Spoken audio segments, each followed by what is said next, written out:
Madam చేయండి. ఓం లింగోపవేదం ప్రణవం పవిత్రం ప్రజాపతేయం ఆయుర్శవం గృహ ప్రజాపతేయం ఫలవత్వేదః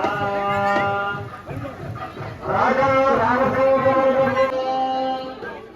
ఓం పరాజోతో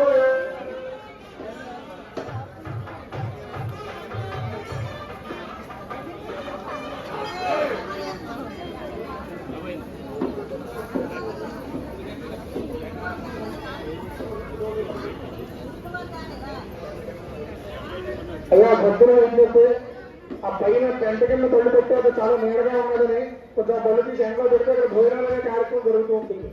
అంటే టెంట కింద బళ్ళు ఉన్నాయి. ఎందుకంటే అంత శక్తివంతులు మన వల్ల ఉండాలి. అంచేతను వారిద్దరికీ కూడా బియ్యం బాగా కుదిరింది. చక్కగా చేస్తాం అనుకున్నారు. జనక మహారాజు గారు ఉదయం ఈ పొల్ల దొరికిన తర్వాత జనక మహారాజు గారు యొక్క చెల్లెని ఇచ్చారట. ఇచ్చి ఈ పొల్లను చూస్తూ ఉండు, నేను పూర్వగానికి వెళ్ళొస్తానంటే సభకి వెళ్ళొస్తానని చెప్పారు. వెళ్ళొచ్చిన తర్వాత ఆ పొల్లను ఇస్తే సాయంకాలానికి 8 ఏళ్ళ అమ్మాయిగా ఆడుకుంటూ ఉన్నారట. ఆ చెల్లిని నుంచి అడిగారు, ఎవరి పిల్ల అంటే అమ్మాయిగా నిలిచేవాళ్ళు ఆ పిల్ల ఈ పిల్ల. ఈ మహానాలా ప్రతీక్ష అన్నది వివాహం చేయాలి అని అప్పుడు ఈ స్వయంవరానికి సంకల్పం చేసి పంపించారు.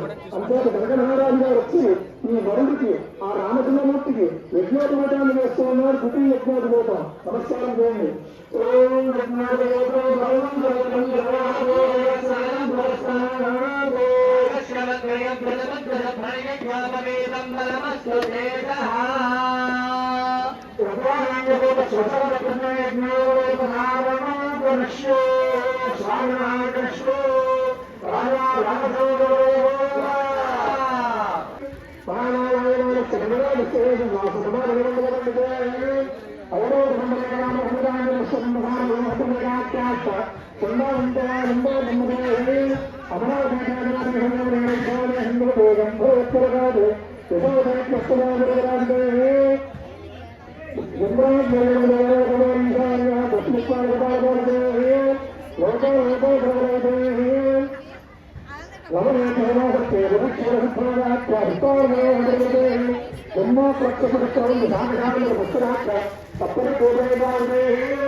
ఎందుకంటే అంత శక్తివంతులు మన వల్ల ఉండాలి.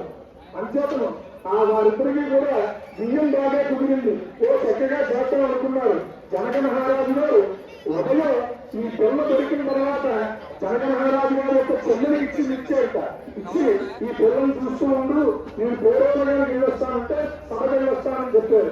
వెళ్ళొచ్చిన తర్వాత ఆ పొల్లను ఇస్తే సాయంకాలానికి 8 ఏళ్ళ అమ్మాయిగా ఆడుకుంటూ ఉన్నారట. ఆ చెల్లిని నుంచి అడిగారు, ఎవరి పిల్ల అంటే అమ్మాయిగా నిలిచేవాళ్ళు ఆ పిల్ల ఈ పిల్ల. ఈ మహానాలా ప్రతీక్ష అన్నది వివాహం చేయాలి అని అప్పుడు ఈ స్వయంవరానికి సంకల్పం చేసి పంపించారు. అంతేత జనక మహారాజు గారు వచ్చి ఈ వరుడికి ఆ రామచంద్రమూర్తికి యజ్ఞోపవేటాన్ని వేస్తూ ఉన్నారు. ద్వితీయ యజ్ఞోపవేటం. నమస్కారం చేయండి.